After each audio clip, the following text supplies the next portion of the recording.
alikuwa amekaa miaka. Unashangaa, hii miaka hajawahi pona, hii miaka hajawahi pona. Ni kwa ajili ya utukufu wa Mungu, ili ukadhihirike. Bwana Yesu asifiwe. Unafikiria wakati ule mwanamke alipona, ile utukufu Mungu alipokea katika ile kijiji inatoshana aje? Bwana asifiwe. Kwa hivyo alipokea utukufu ni kwa sababu si watu wa hiyo kijiji walijua huyo mama. Watu wale walikuwa wanaamkania na yeye, watu wake walikuwa wanamjua. Mwaka moja, mwaka mbili, miaka tatu. Unajua ugonjwa kuna wacha tuseme ya kwamba miaka ya kwanza ukikonjeka miaka ya kwanza unaweza angaliwa, lakini kuna mahali inafikanga watu wanachoka. Hata wale ulikuwa unaona kama wanakukumbatia wanachoka. Kwa hivyo mimi ninaona ya kwamba kama situation kama huyu mama, I think watu walikuwa wamechoka. Ni kwa sababu miaka 12 si mwaka mmoja, si miaka 2, si miaka 3. So I think hapa ni pale unaambianga umeachwa na Mungu peke yako. Lakini Yesu walikutana na Yesu wakati hata si Biblia inasema ya kwamba mali ilikuwa imeisha. Si alikuwa amejitibisha vitu vyake vyote zilikuwa zimeisha, lakini alikutana na Yesu wakati ako mwisho, ako desperate, ana jambo lingine la kufanya, lakini Yesu akamponya. Ni kwa ajili ya utukufu. Kwa hivyo ijalishi umewekwa chini kiasi gani, ijalishi unaona mambo haisongi kiasi gani, lakini niko hapa mchana wa leo nikutangazia ya kwamba hata katika hiyo pito utaona Mungu. Katika hiyo pito Mungu atajidhihirisha kwako. Bwana Yesu asifiwe. Wacha nisome katika mstari wa wacha tusome katika mstari wa 17. Biblia inasema ya kwamba basi Yesu alipofika akamkuta amekwisha kuwemo kaburini yapata siku 4. Basi Bethania ilikuwa karibu na Yerusalemu kadiri ya maili 2. Acha tufike hapo. Biblia inasema ya kwamba basi Yesu alipofika pale, Yesu mwenyewe wakati alipofika pale, neno la Mungu linasema ya kwamba alikuta ameshakuwepo kaburini, ashawekwa. Na I think mtu akishazikwa nikaa kunanga tumaini nyingine. So ni ile sasa inaambiangwa we should heal. Tuendelee na kupona kwa sababu hiyo mambo imefanya nini? Imeisha. Hiyo mambo imeisha. Biblia inasema ya kwamba alifika pale. Akakuta amekuweko pale kaburini siku 4. So I think siku 4 ni nyingi tu. Siku 4 ni nyingi. Na amewekwa pale. Na unasikia ya kwamba huyu Yesu alitumaniwa wakati hata hakuwa ameenda. Akakaa mpaka akaenda. Kwa hivyo hii situation usione kana kwamba ajui ako na habari kamili. Ambia mwanzako ako na habari kamili. Ako na habari kamili, ameshapata kile unapitia. Bwana asifiwe. Si Biblia inasema ya kwamba kile kinaweza kututenganisha na Mungu ni dhambi. Na kama unajua ya kwamba hujatenda dhambi, si atakuja. Hakuna kizuizi kingine. Hakuna. Kwa hivyo wewe ukiwa Mkristo usimamange ukijua ya kwamba kile kitu kinaweza nitenga na Mungu ni dhambi. Na kama hakuna dhambi, ni kuhakikishia ya kwamba atakuja katika wakati ambao unaofaa. Bwana Yesu asifiwe. Haikujalisha kana kwamba anaambiwa alienda akamkuta pale kaburini, haikujalisha. Lakini alijua ya kwamba nitafanya ni kwa ajili ya utukufu wa Mungu. Bwana Yesu asifiwe. Sio katika mapito, sio katika wakati wote tunapita mapito ni kwa ajili ya utukufu wa Mungu. Hata Mungu anaweza kukubariki ni kwa ajili ya utukufu wake. Bwana asifiwe. Je, na hizi baraka utakapobarikiwa nazo zinaletea Mungu utukufu? Bwana asifiwe. Kuna yule anaweza kuwa anapita mapito ili Mungu akuja ajitukuze. Naye kuna mwingine anaweza kuwa umebarikiwa ili Mungu naye akajitukuze ni kwa sababu ya zile baraka. Je, unaachilia Mungu nafasi yake akajitukuze kwa hizo baraka zako? Bwana Yesu asifiwe. Bwana asifiwe. Kwa sababu kwa baraka ndio tunastahili kuangalia sana. Bwana Yesu atukuzwe. Hapo kwa baraka, wapendwa, tunastahili kuwa very careful. Kwa sababu watu wengi tunapotelea hapo bila kujua kama ni kazi umebarikiwa nayo, kama ni biashara kubwa umebarikiwa nayo. Umebarikiwa ni kwa ajili ya utukufu wa Mungu. Bwana Yesu asifiwe. Ili ukainue kanisa la Mungu, ili ukajenge kanisa la Mungu, ili ukasimamishe kanisa la Mungu. Lakini mara nyingi unakuta wateule tunaanguka pale. Nimebarikiwa, so what? Bwana asifiwe. Umebarikiwa na hizi baraka Mungu amekubariki nazo, anahitaji ukafanye nini? Bwana asifiwe. Bwana Yesu atukuzwe. Ni kama vile ulisikia mchungaji akisema hapa siku nyingine, na nikaenda na hiyo njambo. Nikaenda na hiyo njambo nikasema na Mungu huwa anatusaidia sana. Wakati fedha inakuja mikononi mwako, mikononi mwa watu, inakaanga kama watu wameharibika vichwa. Watu wengi. Na hiyo neno ninajua ya kwamba tukitaka kusemezana, tutasemezana sisi wote tuseme ya kwamba na hiyo ni kweli. Wale walishapata pesa nyingi. Inakaanga kama imekuchanganya, hata ujui ufanye nini, unafanya vituko mpaka mtu anauliza, huyu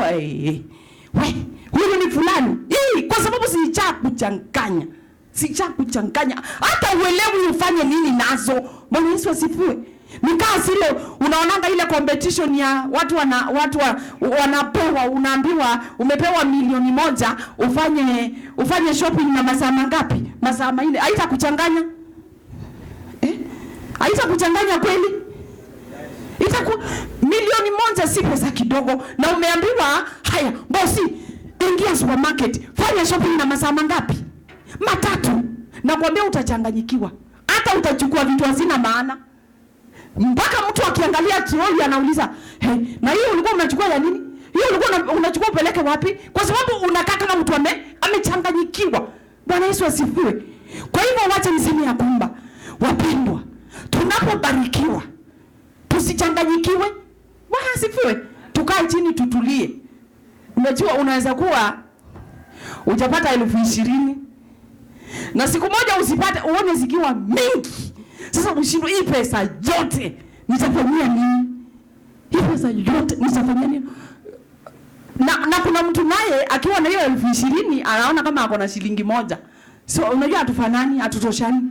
So huyu wa 20,000 unaweza kuta at the end of the day hata hakuwa na nguo na hakununua. Fanya nini? Mharibu akili. Hata akumbuki kwangu hakukuwa na meza na isaidi kununua meza. Bebwa yote. Sasa ile itaisha, ndio utaenda ujiite kama mkutano. Ulize, na si nilikuwa na pesa? Ulikuwa umepewa kwa ajili ya utukufu wa Mungu. Haukuwa umepewa kwa sababu ya hizo vitu ulienda kufanya.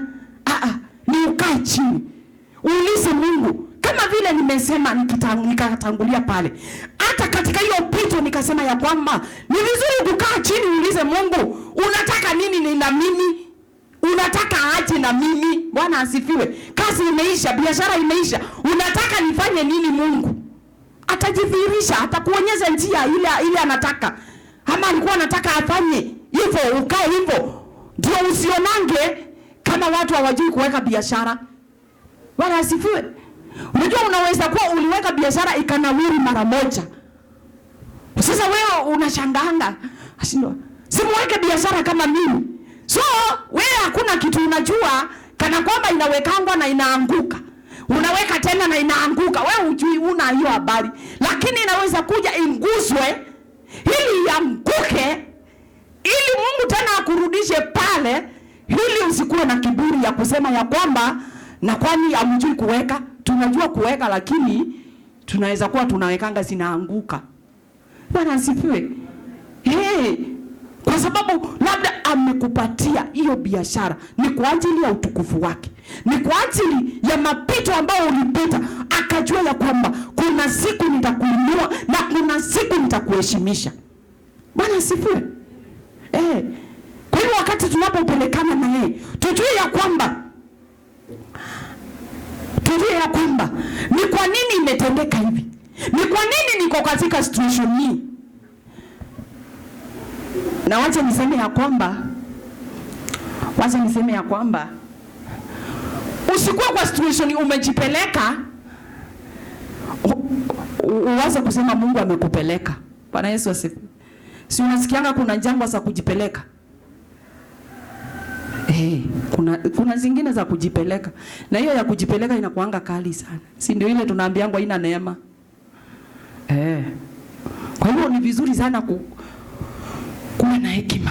Ujue ya kwamba naweza kuwa hii jangwa ni mimi nimejipeleka, ama naweza kuwa ni Mungu anataka utukufu wake udhihirike. Bwana Yesu asifiwe. Na ujue chochote uko nacho, mtu wa Mungu, chochote uko nacho Mungu amekupatia ni kwa ajili ya utukufu wake. Bwana asifiwe. Amen. Do you know, kuna kama wale watu wanalima. Kuna mtu unaweza kuta analima. Na tunalima tu tukiwa wengi. Lakini ukute ile shamba yake iko tofauti sana na zile zingine. Mvua ni moja, area ni moja, hata wamekatanishwa na fence. Kama ingine iko hapo kwetu. Mpaka nikataka kujua mwenye hiyo shamba. Kwa sababu siku zote hiyo shamba inakuanga na chakula. Unakuta hii mahindi ya huku imekauka, imekosa kuweka. Hii ya huku imekataa kuweka. Lakini hiyo ni kadogo tu. Ako kashamba kila wakati. Saa hii akana mahindi, saa hii kako na nyenye. Kipita hapo utakuta kako na nyenye tu. Lakini akakosangi chakula. So mimi nilikuwa napita hapo mara nyingi nasema, na hata najiambia nasema, no, mwenye hii shamba lazima awe ni mcha Mungu. Awe tu anajua Mungu. Mara nyingi nikipita hapo, juu mimi napitanga hapo inanishangaza hiyo shamba. Sasa siku yenye nilijua ni ya nani, hata nilishangaa, ni ya mama rafiki yangu. Nilishangaa sana. Kwa sababu lazima akuweke na utofauti. Bwana asifiwe.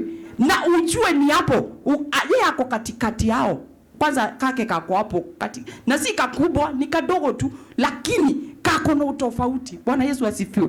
Kwa hivyo nasi lazima hata hiyo kutakuja kuonekana utofauti. Bwana Yesu asifiwe.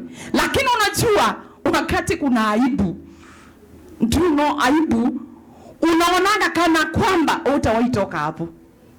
Lakini niko na habari njema siku ya leo.